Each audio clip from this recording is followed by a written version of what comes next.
Ma. Gusto niyo yung lasa? Harap.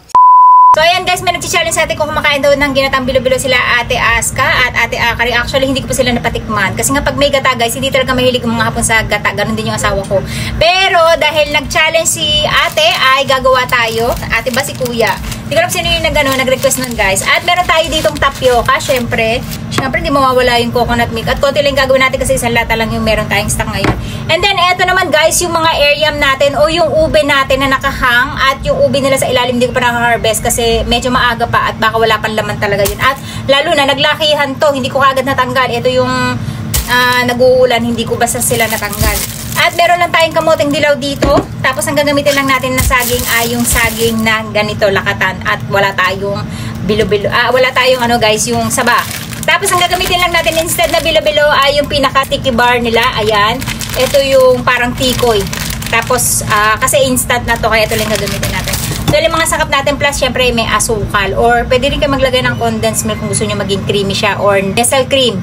Yun yung mga sikreto ng iba kung gusto nila ng creamy yung kanilang lutong bilo-bilo. Ang gagawin natin guys ay maglalagay na tayo ng asukal para dun sa ating tapioca. Ayan. Hindi ako makahanap-hanap guys ng tapioca sa totoo lang. Ay, ba't naglagay na kagad ako? Kailangan pala kulong-kulo na yung tubig natin bago natin ilagay yung ating tapioca kasi nga guys ay madali silang malusaw. Tapos maglalagay lang tayo ng asukal. Ayan, tingnan nyo. Pag nilagay nyo yung tapioca nang hindi kumukulang inyong tubig ay malulusaw lang yung inyong tapioca. Maglagay tayo ng asukal. Ipa-final natin yung tamis niya kapag nailagay na natin lahat ng ating sangkap. Alam nyo guys, tinapon ni Papa yung chopping board ko na kahoy. Kaya wala akong chopping board na para dito sa ating kamote. Tapos ang gagawin nating hiwa dito guys ay idadice lang natin siya ng mas maliliit para madali siyang maluto. Ayan. At madali siyang kainin. Alam nyo, kaya gumagamit ako talaga ng chopping board na para sa mancha. Kasi para dito sa mga kamote yun, si Papa nadudumihan din. Ayun, tinapon. Hindi niya alam na para doon yun.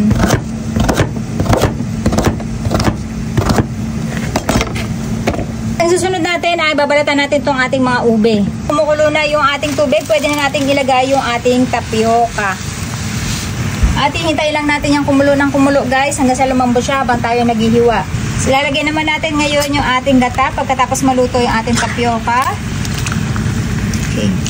Tapos ang sekreto dyan guys para sumarap yung ating gata ay maglalagay tayo ng nama cream. Nestle cream. So ayan guys, tapos ilalagay na natin yung ating mga kamote para lumalambot na. Yan, ito yung ating kamote at ube.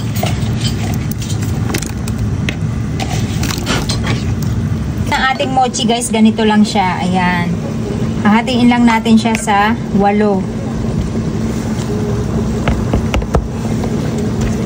Kasi nag-e-expand pa to guys eh. Ito, sinampo ko. Kasi lumalaki siya ng husto. Kasi kailangan niya mag-absorb ng tubig. Paborito ko rin ang langka guys sa ginatang halo-halo. So, lalagyan na natin itong ating saging guys kasi pampabango yan ng ating ginatang.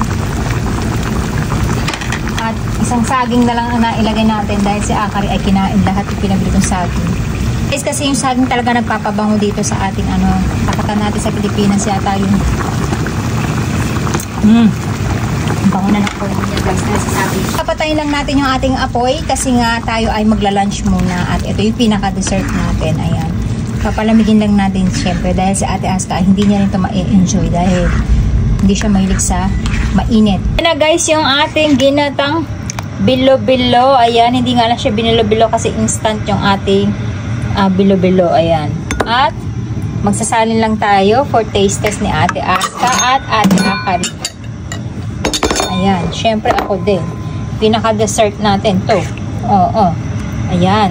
Meron tayong kamote, ube, tapioca, saging, at bilo-bilo. Grabe guys, ang sarap ito. Dadagdagan ko. Kasi, favorite ko siya. Ayan. Go. Ma. Gusto niyo yung lasa? Harap. Si Akari first time yan, di ba? Ha? First time yan, di ba? 初めてってこと? Oo. Hindi siya kumakain ng may coconut eh. Sarap. Gusto ko yung tapioca eh. Ah, ganun. Eh, yung kamote. Hindi pa. Tapioca ka nga. Sarap. Ang sarap nung kauri ng banana, no? Yung amoy ng saging, guys, ang bango. Ang sarap niya. Yung saging talaga nagpapasarap ng amoy dito eh. Parang may langka din. Tamis ng banana. Ay, matamis. Sarap nga. Nagkirma. Ma.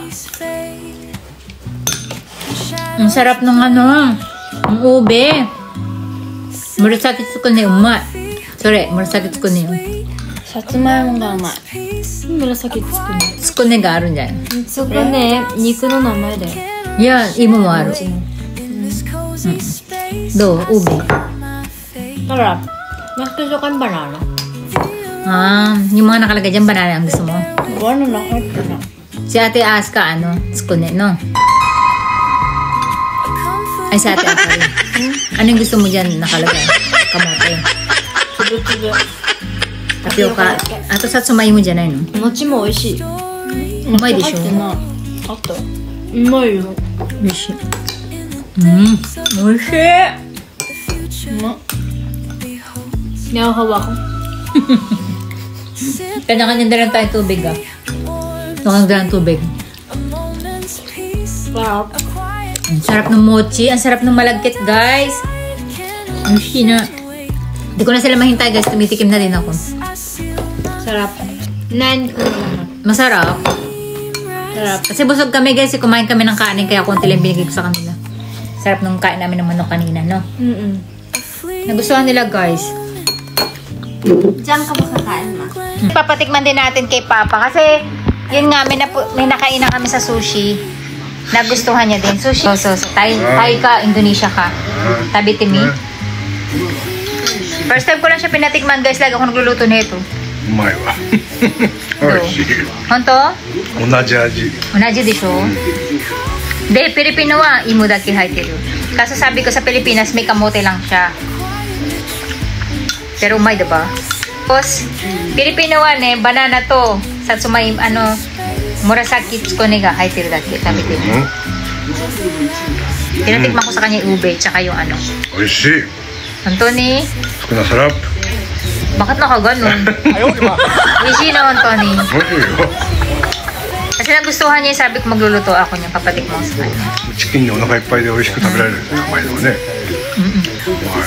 Masarap talaga, guys. Kung mapapatikman ko lang kayo, promise.